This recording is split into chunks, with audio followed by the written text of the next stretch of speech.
lupitan mo yung hagis kasi sobrang kapal pala niya, no? Yuyuko tayo kaunti para hindi tayo mahalata ng ano. Asan po? Ay, katunying na lang. Ayun! Sapol! Dalag! Dalag! Ha? Dalag!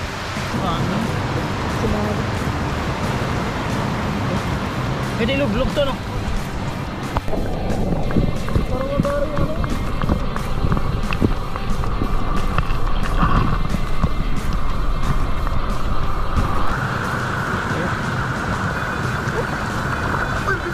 Bigat talaga dyan.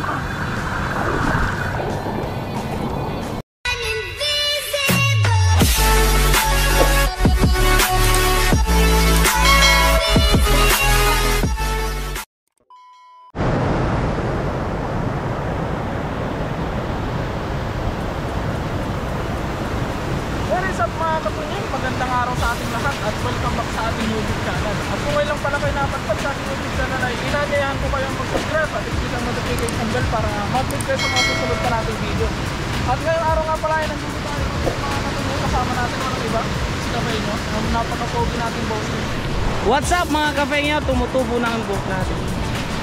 At ngayon mga katunying ay pupunta sana kami doon. Kaso meron kami nadaanan, napakaraming tilapia. Kaya hagisan na namin agad magpulatan. Kaya simulan na natin. Let's go mga katunying. Ayan, no? Babalikan natin to mamayang ano. Isang hagis lang to. Kung itong hagis ko hindi ko napabilog, wala lang. Bibilog yan, bossing. Ay. Bibilog yan, Tonying. Katonying. Basta ano mo lang. Lupitan mo yung hagis kasi sobrang kapal pala niya, no? Yuyuko tayo kaunti para hindi tayo mahalata ng ano. Asan po? Ay, katonying na lang. Ayun! Sapol! Dalag! Dalag! Ha? Dalag! Asan? Dalag ba yun? Wala mo. Siguro mo kung may dalag, ah. Sayang yan. Hindi pa rin kami ba no? Siguro mo kung may dalag. Malalim? Ha? Pupunta ako dyan.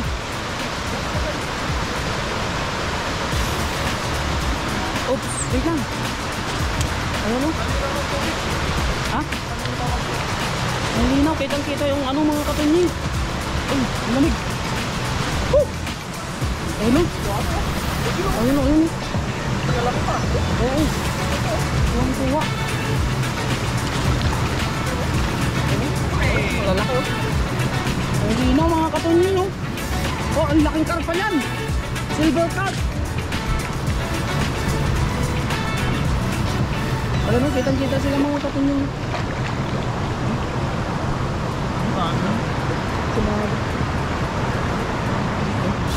Pwede luglog to, no?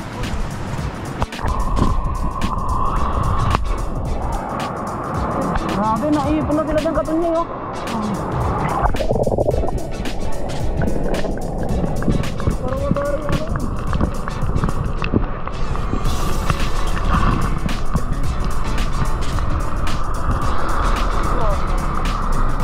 Huwag mo na lang tanggalin para hindi ka mahirapan sa gilid. Grabe ka yun.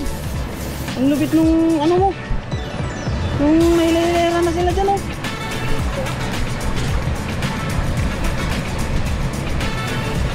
Isang hagis lang nito niya, eh. May pang ulam na naman. Ayun, oh. Lalaki po. Ha?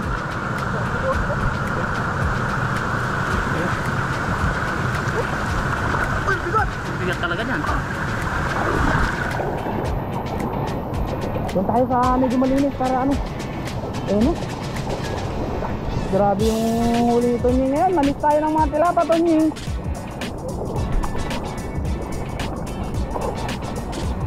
Grabe. Matagal rin kami hindi nagtilapia, eh. Wow. Kalahati agad ito mo. Ay, kapay mo.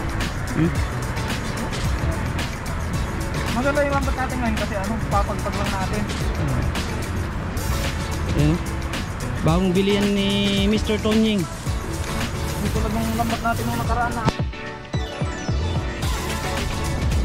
Lumakap na pala yung ano. Yan. Ang dami. Talagang mapapawaw ka sa huli ni ano. Ganyan sana kadami sa dagat ano? Oo. Tapos puro banak, no? Madami sa dagat kaya lang ano, nasa gitna sila. Eh tayo wala tayong bangkang ginagamit mga katunying, kaya doon lang kami sa ano, Gedli. Kaya no, pati ahas na lambat mo. Oh. Tamang pagpag lang. Tamang pagpag lang. Ang pangingisda mga katunying ay ano, isang dapat pagtiyagaan. Tubusin. Ay, Oo, pagpayat pakawalan natin. Baka ano pa yan, magpapataba pa. Ano?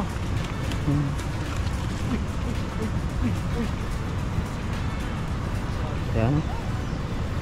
May lagari kasi yan eh, yung silver carp na yan eh. Ang hirap ang... Itong mga maliliit, pakawalan na natin. Oo. Yan, pwede yan. Ito? Oo. Oo, ingat ka, wala tayong gloves kasi. Nakawalan ko, medyo na nakinig. Malalaki lang ba kunin natin? Oo, sige. Yung malilit, ano mo na, Pero mga normal size ganito dito. normal size na yan. Dito na Tapos matataba kasi. Kasi minsan yung mga malalaki, ano, medyo payat na sila. Yung sobrang laki, mapapansin mo. Medyo payat na sila, pero yung mas, mga mas malinamnam tong ano. malilit. Mahirap lang linisan pero ano, Oo. ulit ka man. Walang mahirap sa taong nagsusumikap. Lalo na kapag ka, Di ba? Tonying? lalo na kapag kapangat to, paksiw. Oh, sarap. Paksiw sa gata bosin mo. Oo. Lalo na dito sa ano mga kapengyo, dito sa abroad ay kahit ayaw mo na sanang gawin kasi pagod ka na, pero gagawin mo pa rin. Oo, kasi wala kang aasahan kundi yung sarili mo. Yun yung ano dito sa ibang bansa. Ay realidad. Oo. Di kagaya sa atin na kapag di mo kayang gawin, nandyan yung nanay mo, o magpahinga ka na anak. Di tulad sa ano, kasi Diba? sabi nga nila, okay, kapag ka, Lakasan mo yung boses mo. iba kasi yung ano, iba kasi yung buhay. Lakasan mo pa yung magagalit ka. Iba kasi yung Iba mo.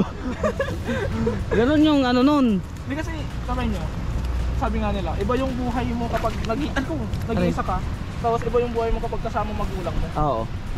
Kasi diba, ako tulad ko nung nasa Pangasinan ako, ano, siyempre, magluluto ka man o hindi, kakain ka eh. Oo, true. Pero nung ano, hindi naman sa bumukod, pero nung nagtrabaho na ako sa malayo, nagtrabaho ko sa Olongapo, nagtrabaho ako dito. Kung hindi ka magluluto, di ka kakain. Oo Ganun yung ganun talaga. realidad. Dun daw tumitibay yung ano, yung pagiging ano natin.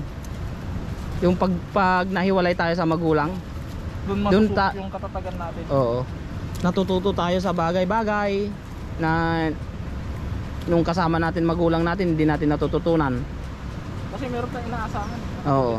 Pero nung Oo. hiwalay tayo, Kasi alam nyo mga katonying, kahit nagagalit na ang magulang, pakakainin ka pa rin yan. oo.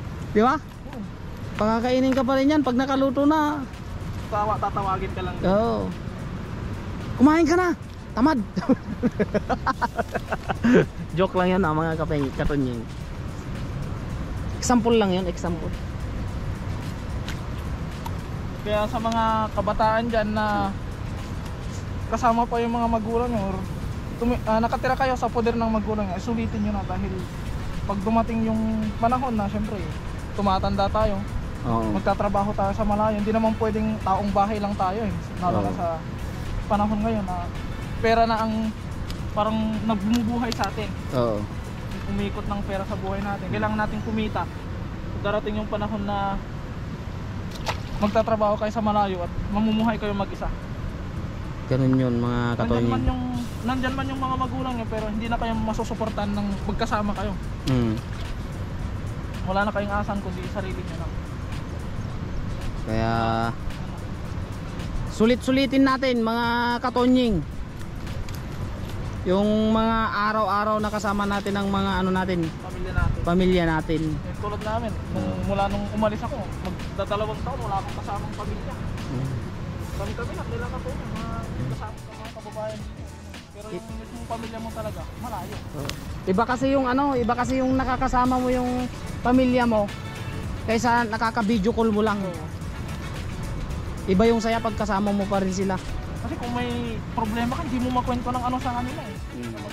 Malayo ka.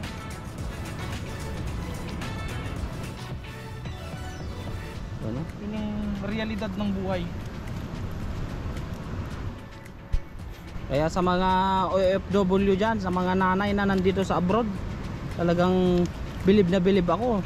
Naabot ng 20 years, 30 years dito sa abroad. Talagang nagtiis sila para sa future ng mga anak nila. Yun, saludo po ako sa inyo. Yung mga ano natin. Kaya pahalagahan natin yung pinagpaguran ng mga magulang natin. No. Oo. Tapos na ginagastos yung saan-saan.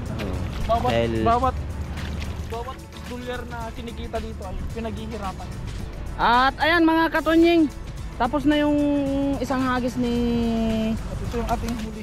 kaibigan natin. Kaya ngayon, dadagdagan pa namin yung huli niya para sulit naman yung pagpunta namin dito sa ano, tabing Itlog. Ayan o. Yan yung kaanuhan namin dito. Unang sabak ng lambat, bawi agad. Lagi-lagi nyo na kaming makikita ni Mr. Tonying, kundi sa dagat dito mga kapengyo. Baka sakali mamaya makapag ano kami, crabs, no? Jika? Para kapag ano, magka-crabs tayo, kuhanin natin yung pana. Anytime bossing, basta ay, okay na. Yung malalaki yung kuhanin natin kasi hirap tayo pag ano eh. Masarap yung malalaki, yung may itlog-itlog pa. Oh.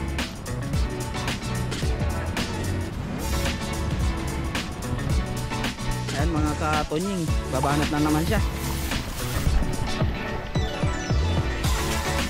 Ayan. Ang lino kasi ng tubig dito mga katonying, oh. Tapos dito, naulan sa taas. Yun! Ang laki ng lambat mo. Ay, ano? Ano? Karpatan po. Ayun. Ano mo? Lapitan mo, huwag mong hilahin. Ayun ang laki, nasa labas. Nasa labas. Paano mo? Oh, nasa labas. Yan, ibato mo dun sa gilid. Sa gilid. Nice. Ay, sakit. Mababaw lang pala. Mababaw yan. Hindi yan malalim, mababaw yan.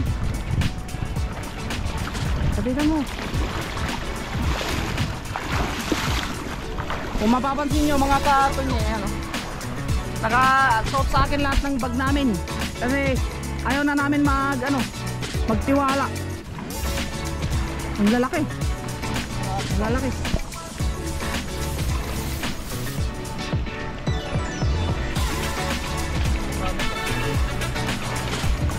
Marami yan? Natak mo talaga, ayan o. Ang lalaki naman yan.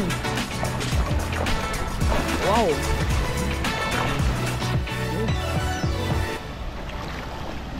Oh. Uy, dahan-dahan ka lang. Masakit makatinik ang tilapia. Uy, ang laki. Wasak na naman yan. Ang laki nga ba? Ay, ayun pala yun. Kaya pala lumagatok eh. Grabe naman to. Yan o. Sino kaya natin? Pwede ah. Ay! Yan yung mugaling. Hinila mo na. Isang lagotok lang yan. Pag nakaramdam ka ng ano sabit, huwag mo nang hilahin. Wala yan, lakas ng ano. Ayun. Nakasimulan. Mang Johnny. Sabado pala, buwan na. Okay. Ang dyan. Kaya yan. Yan. Chayo, chayo. Yan, mainit na mga katon yun. Init ng panahon. Ang sabi ng mga viewers, Hmm. sabi ng mga viewers, itong ano daw, gantong isda, ay huwag na natin ibalik sa ilog.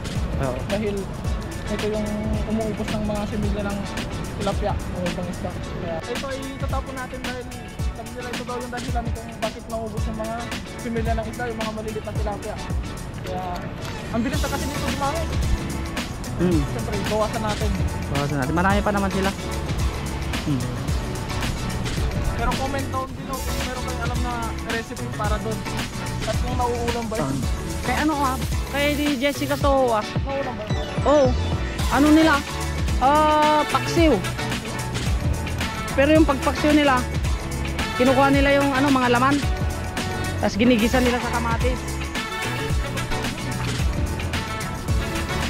Kasi pag nakakalarin nila, ano? Ayun. Okay na to. Tapos na. Okay na yung ano mo na yan. Huli mo na yan. Grabe, nakadami ka agad Yep. Oh. Ayun, dami agad na dali si ano. Dalawang hagis lang, sob na. Oo. Yan yung pagkakaiba sa dagat at ano no. Kaso nga lang dito, puro tilapia. Oo. Dito, dalawang hagis lang ni namin, dalawang hagis lang ni Tonying. Ano na, solved na. Kaya, ayun mga kapatid, sob na kami ni Cafeño. At hanggang dito na lamang muli. Sana'y huwag po kayo magsasawa mga kapatid. At maraming salamat sa walang sawa niyong suporta sa amin. Naway mag-ingat po kayo palagi and God bless. Bye-bye.